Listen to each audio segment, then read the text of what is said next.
on and all, like they're all proper. That one's not. That's yeah. That one's loose, yeah.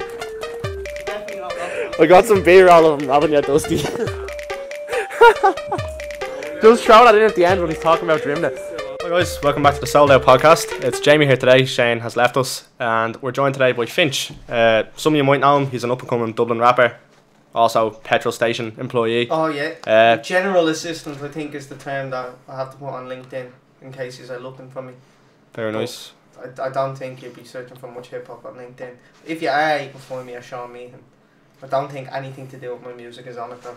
Wow, it's very much professional, you know, keeping it real. That's a shame. Yeah. So, FYNCH, you've been doing music for how long now? A hot second. About what, like a month, a year and a month. It would be a year and a month. I celebrated my 1 year anniversary of being a rapper. Very nice. 25th of July. Yeah. So there we go. That was a bit strange. That like culminated at the same point as like getting announced for EP. It's very like the trajectory. You know? Yeah. It's just not exponential. You know what I mean? That's it. And actually, I wanted to get into that later on. You are playing EP now. That's a madness. Yeah, it's very strange. Yeah. And how did you get that gig? You were 2FM do this play the picnic competition, and so it gives 10 acts a chance to play Electric Picnic, but it's by vote, and they raise money for a charity every single year. So this year it was Jack and Jill, and so like they get like hundreds of applications, and I somehow ended up in the top 30. Lovely. You know, so I was chuffed at that really. I was like, if that's it, then that's grand.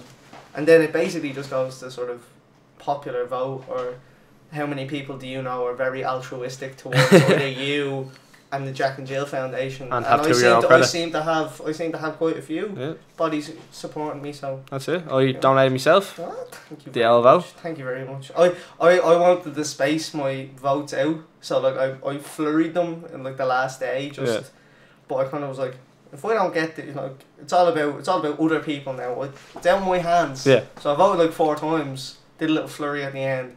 Did that get me over the line? Who knows? Who knows? When they release them proper votes, RTE, let's find out if I was truly number 8. You know what I mean? Like, I'm gonna crack open my can now. You work away on the can. So I've known you for a couple of years now, and you've always been talking about getting into music, and you were gonna make a mixtape. MIXVAPE, as if you're familiar with FYNCH, you'll know is the title of his mixtape, and thought it was a piss take the whole time, and finally it actually just one day happened. Like the crux of it is that it was a piss take for so long. It was just kind of that stupid poorly photoshopped image of me as a 12-year-old, and then like I'm like, oh, I might drop something, I might as well. And then literally what happened last year was that I left my job at 2 years, and I was coming into my final year of college, and I just turned 21, and I was like, if I don't do this now, like I'm never gonna do it. Yeah. And like, what have I got to lose? What? Oh yeah, shit, I'm rapping. Fine. And what? Like I'll do something else, you know. Yeah. Like I'll pump petrol like nobody's doing. So, like, I have that going for me. That's it. But so I was like, yeah, let's throw it out. Because like the whole time I was kind of like, oh, I might release something, and people were like, no, you won't. Yeah. No, you won't. Like not even being malicious, they're just like, you just won't. Like there's no point in you even saying it if you're not gonna do it. And I was like, no, I'll do it. Let's see what the fuck happens. Yeah. And then it did.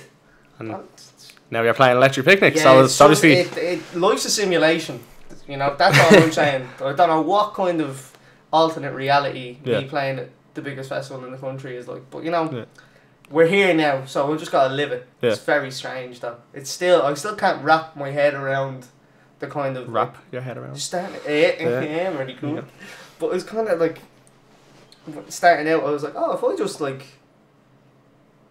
get a decent views on this or whatever, and I end up releasing a project, and it like I don't know what relatively well was in my head at that stage. I can't really remember, but it's far surpassed anything that I kind of was even half thinking. You know what I mean? I get you. Yeah. So now we're here. Now we're just living, baby. Now we're just living, because I don't even know how to kind of describe how the past 12 months have gone. Yeah. It's kind of everything, like even last year at college, and then you have to like, I'm balancing this music career, which is now what it is as well. It's like the juxtaposition is kind of crazy. and now I'm kind of like, all right, now we got to take this. This has got to be serious now. It was a piss take. Now it's like, oh, now people are actually listening to me. Yeah. Which is even crazier. You know what I mean? I can't like I just talk shit. Yeah, like and people are actually like, they want me to talk shit. Yeah. Over music. And you don't really have the kind of traditional rapper sort of background, you know what I mean? It's, well, obviously you've always been into music, you know what I mean? Like, yeah, the, it's all, the old school Irish stuff. I remember, yeah, like I remember seeing like, I think it was Vince Staples, and he was talking about like his kind of background in rapping was like his mate send him his music, and he was just going, that's trash. And then when he got back home, he goes, oh yeah, but you think you can do better than me? And he goes, yeah. He just did. That's it. Like he was like, oh, I wish I had that J. Cole. I always wanted to be a rapper. Like that's the only thing I wanted to be. Yeah. It's like, I don't really have that. But I always like rapping. I always like words. I always like English. I was always like into using my word. Like I studied journalism to be sort of creative in that aspect of my life, and using the English language just didn't it transpired in a completely different way now. Yeah. So I'm still doing what I always thought I was decent at, but in a completely different creative vein. Yeah. So like I never always wanted to be a rapper, but then when I started rapping, I was like, this is pretty good. Like it's pretty fun. Like. Yeah, and like you're not you kind of have your own little genre, almost subgenre of the Irish kind of hip hop scene. You know what I mean? There's not really anyone out there doing similar stuff to you, like identical stuff. As I always say, the one sort of niche I might have over any other rapper is that my football references is crazy. Yeah. So like nobody can like. There's one like it's Santan Dave is the only person whose football references come close to me. AJ Tracy's are shit, but but that's the I have that. I think kind of utilising sort of lo-fi beats and stuff, because I always thought Irish accent, particularly Dublin accent, sounded great over those kind of beats. Yeah. Like when I first started listening to Kojak, I was like, he sounds really nice over these. Like same with like when I first heard Luca Palm's Pink Lady, I was like, that kind of pocket flow is like, it works really well with a Dublin accent. Yeah. And now it's kind of, now everything sounds good. Like, because if you're good enough at it, that's it. Yeah. It'll sound good no matter what the kind of subgenre of hip hop or grime. Like, if you're good at it, it'll sound well coming out at the very end, you know. So for me, as I'm like sifting through beats, I'm kind of like, could I go over this? I'm like, well, if I have a decent set of bars, I'm gonna sound decent over it. Yeah. It all depends. Like, I don't want to drown in a song. Like, so I find if I ever attempted grime, I'd probably end up gargling all my words and I wouldn't be able to. But whereas like someone like Mango could just go straight for it and it's no bother to him. Yeah. Like, I find like if I just sit back in the pocket and I'm just like talking about these really obscure footballers, like that's my little sweet spot there. Yeah. Just, you know. You do it very well. Yeah, exactly. Yeah. And it works for you. That's the main thing. I think so. Yeah, anyway, I think so. Worked well enough for you to play EP anyway. Exactly. And what would some of your biggest kind of even Irish particularly influences and like foreign influences on your music? Like, speaking of like Irish hip hop, and you know, so we'll extol this for the people listening. It's that like when I first started listening to Irish hip hop, it was like the Class A's. Yeah. You know, New Sense, Soyo, Reds Are, Terrorist, the boys, like, and then I went back to go forward, so started listening to like Scary Era. Yeah. Then you're listening to the working class records, like those lads, what they were doing.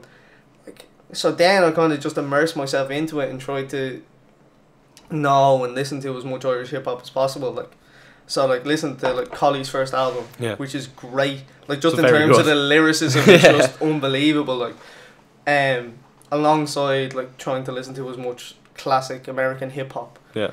Just so, because I always have a thing about, if I'm interested in something, not only do I want to know the history, but I want to know, is there someone doing it at a high level or a level that I'd enjoy around the corner from me. Yeah. You know, like same with football. I will support local football. Same with music. You know, same with like any kind of art. It's just because if you can speak in like my experiences are Dublin centric. like, because that's just where I've lived my whole life. That's what I'm interested You're in. from Drimnagh. Exactly. I'm from the D unit. Yeah, that's it. So like, if I'm listening to like Mobb Deep, like, listen, I'm not from Queensbridge, like, it's banging. Yeah. I'm not from Queensbridge, but whereas if I'm listening to Soyo, I'm closer to Artane than Queensbridge. Exactly. You know what I mean? It's more relevant. It's realer to me. Yeah. You know, and my experiences. So then I just gravitated towards them. And then the music was just banging, and it still slaps. Yeah. It still slaps. Every now and then, a bit of Red will make its way on the car, you know. You can't help it. Yeah, that's it. Kind of, it's what, you know. You're kind of, it introduced you to Irish hip hop. Yeah, exactly. So like, as you're listening to like music, and I look at my playlists, and like they're varied to like new releases, and then like just classics that I would listen to, but classics that I would listen to probably a lot different to other lads. So you like the classic like Still Get High is on every playlist, you know. Of course, like it's because it just has to be. It's a meme. Listen, but like it's such a, like a low key meme That's that it, only yeah. certain people will kind of like gravitate. Like if that comes on and we're there, like everything's getting sung. That's it. And then other people are like, what the fuck is this? What are you talking about? Like, that's it. Like we could kind of sit here and talk about. Like that's the thing. We were all day. like afraid that it might just devolve into us just talking about Red Zero for like an hour and a half. Adam like, and Paul references back and forward. Oh, stop. We could do it. I don't think any of our listeners would be too happy with that. They wouldn't know what the fuck we're talking about. I'd imagine, you know. That's it. But that's the kind of crux of it. Same with Adam and Paul as well. Like, if you want to look at like a film that not only details Dublin, its sort of foibles, almost. Yeah. Like you want a film about heroin, you show people Adam and Paul. You don't show people train spotting. Yeah. Like, because the cinematography of train spotting is because they have such a huge budget and they can do all these dream sequences now. Yeah. Like, Adam and Paul has the two lads whacked over on Millennium Bridge. Like that's Lenny Abramson hit it perfectly. Like, that's the thing, it's such a like the depiction of it is so raw. Like them just goofing off. Yeah. It's not glamorizing. Exactly, and that's why it's such a good, and just purely down to like the dialogue with everybody like that they have in that film is just so quintessential. Like you can almost go, that's happened to me before. Yeah, you know. Exactly. And that's another thing. It's like I would watch that film and I'd be like, oh, that's Dublin. Yeah. Like there's loads of 16s. Yeah, exactly. There's loads of 16s because there's loads of 16s. Yeah, and it kind of really does capture the kind of grittiness of Dublin. It's you'll walk by thousands of paramedics on the way, like on the way to work, on the way to here. We walked by a good few, but you don't kind of see it from their perspective. No, you don't. Exactly. It's only like say if you watch that film and you're walking through Dublin, you're like, oh, that's where that happened. Exactly. Like, like I like Dublin old school. Like so, after watching it, you're kind of just walking through Dublin and you're like, oh, there's where they did that and all this like, and it's just. It's the same again. It's like I will want to support people that are doing things that mirror my experiences. Yeah. Like if you look at that film as well, that film is just perfectly sort of captures a Dublin that like not regular people don't see, but like lawmakers and like politicians that they don't see it like that. Yeah. They don't see lads getting whacked over constantly over a long weekend. Yeah. You know, and then the kind of travails that they have accordingly. They just see young fellas, you know. That's it, yeah. And like how multifaceted young fellas can be. young fellas be crazy nowadays. That's it. But like that's like it's just a case of everybody's a lot more deep seated, you know. Everything's a bit more layered. And we're seeing that now. You can just see it in the way people are making films and the way people are making music. Yeah. Like not even just hip hop, like listen to it like Fontaine's DC. Like that's just such a multifaceted way of making music. Yeah. But it's got that Dublin accent as well. That's it. You know, and that's again another way that like I feel inspired. Listen, like when Kojak brought out Delhi Daydreams, I was like, what is going on? Yeah. Like that is mad. Like he's from up the road, you know. That's it. And he's making this, and like not only are the lyrics unbelievable, but the musicality is like A1. Yeah. And it is important to have our kind of own indigenous music scene and film scene. So it's important that more and more people are actually supporting Irish artists in all kind of creative outlets. So exactly, but like someone like yourself playing EP and doing shows. we'll sleep on people. But we sleep on people a lot of the time. Like, that's why festival season's great for, like, especially like urban acts, because then these people are going to Longitude and they're going because Post Malone's playing. And there's nothing wrong if you want to go and see Post Malone, but you might, like, but if you go and stumble on the tent and Kojak or Mango and Madman or, like, Jafar's is playing the main stage and you stumble upon them, it's like, where's he from? Yeah. Like, he's from down the road. That's it, yeah. He's doing bits. You want to support that. Yeah. Or at least I know from my experiences stumbling upon stages, like, I went to Hard Working Class Heroes like 2 years ago and Roos and Gano were playing. Yeah. And I kind of walked up and they were playing the Chocolate Factory, so it's just that gallery space, and I was just captivated. I was like, I need to know everything about these lads right now. I need to listen to the whole discography, because it was only a four song showcase, and it just captivated me. Yeah. And these lads are just like ridiculously energetic, and it comes across in their music. Plus they're from Limerick. Like, it just all adds to it, for me at least. But I think a lot more people, and we're seeing it now, but the Irish urban scene, like, everybody's saying it's fit to blow. We're all just waiting, but we can't just wait around for it at the same time. You know, to make it happen. Exactly. You got to, like, something's gonna have to happen. Yeah. But it'll happen sooner rather than later. Yeah. Whether it'll be me or not, probably not. But you Hopefully. know, like, you know, listen. Yeah. Look, I'll tag along. I'll be on the coattails of whoever is doing it. I'm like, yeah, take me with you. Yeah, and so, like, what was your first actual live performance? It was South William. You were there. Yeah. You were there taking photos. I was indeed. South William, District Neighbourhood Watch Party. That was 22nd of September or something. I'm good at remembering dates like that. Yeah, you know? very good. But that was weird, because District asked me to do it, and I was like, oh yeah, absolutely, like, straight away. And then Eric Davidson had a show on 2XM, on RTE 2XM, asked me to come in and perform a few songs. Like, pal, I've only got 2. But I came in, I can't even listen back to that because they have, like, the podcast of it, and I was terrible. But I was petrified. Yeah. I'd never done a live show before, never mind a live performance, never mind an RTE, like, so I'm there, like shitting it. Yeah. So I can't go back and listen to it, but it's like, if anybody wants to, it's up on their SoundCloud. You know, there's kind of like a trajectory. You know, how I've improved. But that was crazy. Like, I remember it was culture night as well. So I was on the bus into town, and I just saw rafts of people. I was just saying to myself, please don't go there. Please don't go to the South William. Whatever you do, don't go there. Just because I was like. But it was fairly packed that night. It was packed, like... You held the crowd very well. That's the thing. I, like, the more I look back on it, to realise, like, how many people came out. Yeah. And then to see me, but then even at that, people that I didn't know that were there as well. And then I look at, like, even looking back, like, look at the acts that were performing. Like, Y-Axis was on that night. Yeah. Nonsus was on. Flynn Johnson was on. Steo Skits. And, like, knowing that now, I was like, oh... pretty good night. Yeah, that's it. Pretty good night. And then the fact that I was on the end, that was nerve-wracking. That was so mad. I was like, because I was looking forward to being on at like 1, the kid closes at 3, have a gargle there, and I could finally relax. And the whole night I was like, there was no relaxing. Oh, the water was going 90. Like, I had to go for a piss about 15 times. I was in bits. Yeah. It turned out alright in the end though. Like, I kind of, that's the kind of thing that was kind of crescendo in me, of just this kind of like, oh no, what's gonna happen? Like I've never anxiety never hit me like that. And then Crazy Town came on, and it was all love there, and I was grand. Yeah.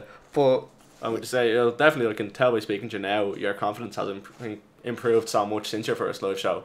Yeah, I think the good thing about it is that just because it came on, and I wasn't like, not that I wasn't prepared, I just didn't have enough like material to kind of. Yeah.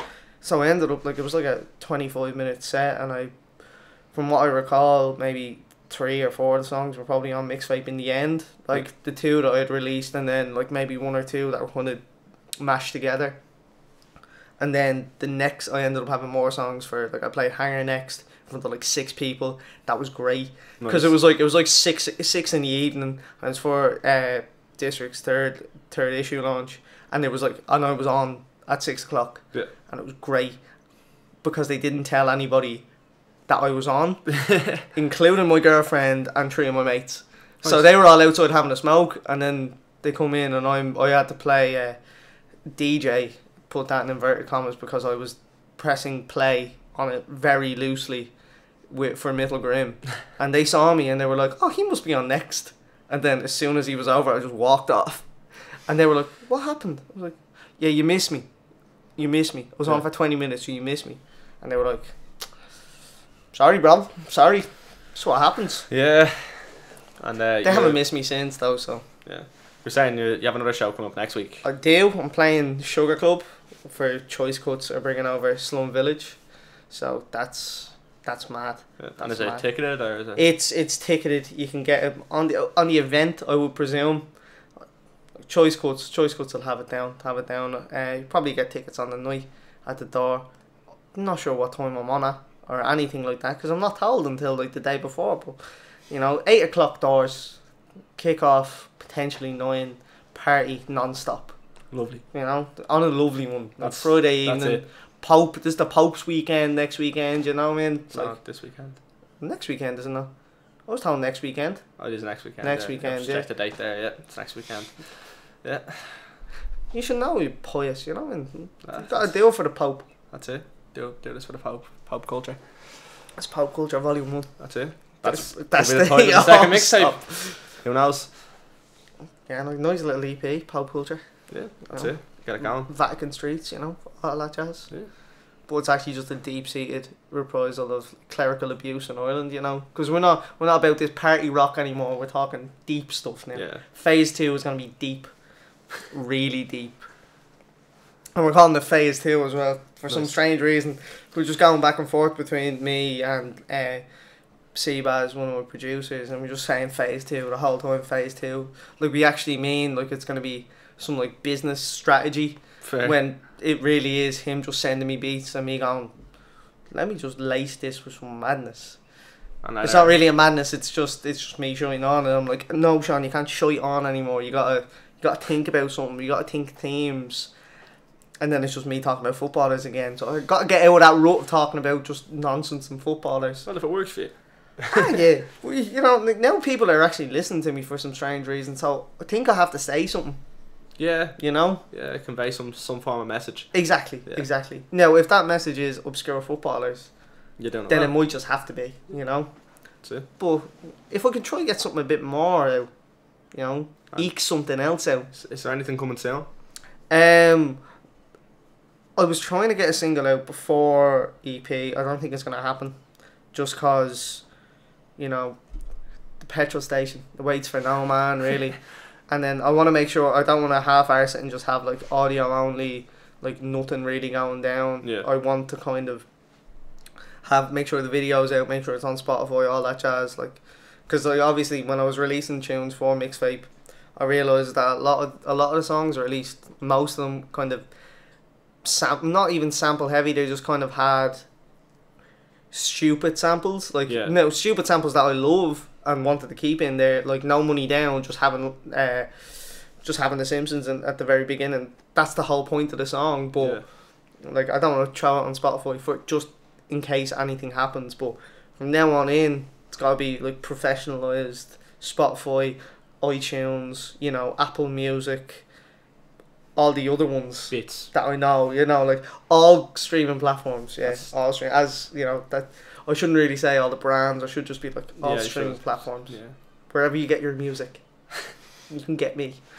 Fair. And you've kind of been on YouTube mostly. That's where you first started putting out your work. Because that's how I discovered music. Like, that's how I discovered like Irish music. Like, I fully am convinced that I first heard Irish Tune by Nugget by typing in Irish hip hop into the search bar on YouTube. Like, and that's how I found it. That's all you need to hear. Because you go Irish hip hop, Irish Tune by hip hop acts. Yeah. Like, so like that's how simple it was, I presume. But like, that's how I heard most Irish hip hop. Then realizing that, like, in hindsight, that a lot of these people actually have like Spotify accounts, but not really clocking it at the time. Yeah. So Spotify wasn't really at that scale. Yeah, no, at that time, that time it wasn't. Now, kind of going back, I only just realised I have re-raws 25 o'clock in the morning on one of my playlists. I'm like, can't even remember what year that was released, but it definitely, like, Spotify wasn't even around in Ireland at that time. But the fact that it's on it now is, like, grand.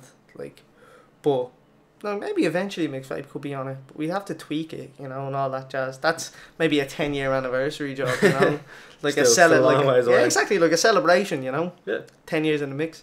That's it. But you know, that's thinking way too far ahead. Probably not even going to be alive then, you know what I mean? Stick to the moment. Stick to the moment. Enjoy me can. But yeah, hopefully they're on all good streaming sites, all bad streaming sites as well. Just, like just anywhere anyone will listen to you. Exactly. That's the main thing. Like that's why I'm here. Just trying to get ears, you know. That's it. And eyes. And see that. We'll whack some links to your just various social medias and my streaming social platforms medias, below. I got called like that. My social media's game was good. I don't know how it possibly could be, but I've seen you posting a good bit recently. Yeah, see if you don't follow me on Twitter, that's inane. Yeah. That's inane shy. That's inane shy. But that's me. Like, so you gotta get the full whack of the artist. Like, listen, I will talk about nothing. Like, so you're getting a lot of emojis. What do the emojis mean? Nothing really. But they mean everything at the same time. You know. Yeah. Instagram's a bit better. I like taking the piss on Instagram. Saying that. Yeah, like that's solid because Instagram, like, you know, Instagram stories are great. Because I used to go on Snapchat, like, I used to walk home from sessions and then just Snapchat videos. My whole journey home. Yeah. There were some long walks in there. Oh, like, it wasn't even a long walk. Like, I think it was about 25 minute walk. It was just long, like, it was long in Snapchat sense. Because Snapchat should be at most 10 seconds, but mine was 20 fucking minutes. Yeah. And that was before, like, the Snapchat now where you can just hold the video and it just keeps going and going. Like, that was 10 seconds. 10 seconds. Because I was really about it back then. But, yeah, no, now Instagram stories, that's where you're moving on, you know. Because you know then where you stand with Instagram. Yeah. On Snapchat, it's just people you know. Like, I want to be outside of that. Like, I can't run ads on Snapchat. Yeah. You know? Do you think you're going to have to go a little bit more promotion-friendly on your various social media, because a lot of it is just taking a piss. Like that's but I always say to myself is that if I saw an artist doing what, like, so say, because I don't strategize, I don't timetable what I should do, but I'm now a kind of brand. I went for an interview there the other day and I kind of talked to them about it, and he said, oh, so you're basically like a brand when you talk about your music. It's like, yeah, like, no, but it's not like I'm in charge of this portfolio and I'm going to make these kind of moves to get me X amount of followers in a particular time frame. What I do is, like, I'll tweet this out or I'll sort of create this really, like, I made a really poor, like, vaporwave, my logo over two footballers fighting, like, 12, 13 years ago. Really poor 240 YouTube rip of them with just my logo going across it and all, like, having it in, like, inverted colours and all. Because I'm like, this does nothing for me, but this tells you everything you need to know about me as an artist, like, like, in those kind of ways. So that's how I look at it. Like, I always, as I say, I was like, if I was scrolling through Instagram and I saw a lad do that, I'd probably end up following him or at least clicking in and seeing what the story was. Like, so it tells a story but doesn't tell a story. Exactly. So I said this the other day. I was like, everybody's unique, but not everybody's that unique when you think about it. Because everybody, like, listen, you've got a Venn diagram of people, like, you overlap in your interests. If you like football and hip hop and Irish people rapping, like, you could find me in that little Venn diagram that you have there, you know what I mean? Yeah. I don't know how many people are overlapping, but that's the kind of niche I'm looking at. And then if I can just take everybody with me then, going across and going, alright, I can do other stuff as well. I'm not I'm one-dimensional, but I'm not that one-dimensional. Like, so the music could sort of showcase something else, like the self-doubt that I found creeping into my music that I just end up writing about in it as well. Like, people could find, you know, solace in that. Dublin, just in general, like, and even the spoken word that I was doing as well, like, very much kind of like talking about my accent, my kind of ideas of how people view like what I sound like. Yeah. If people can tag along with that, alongside the the inane football references and me just tweeting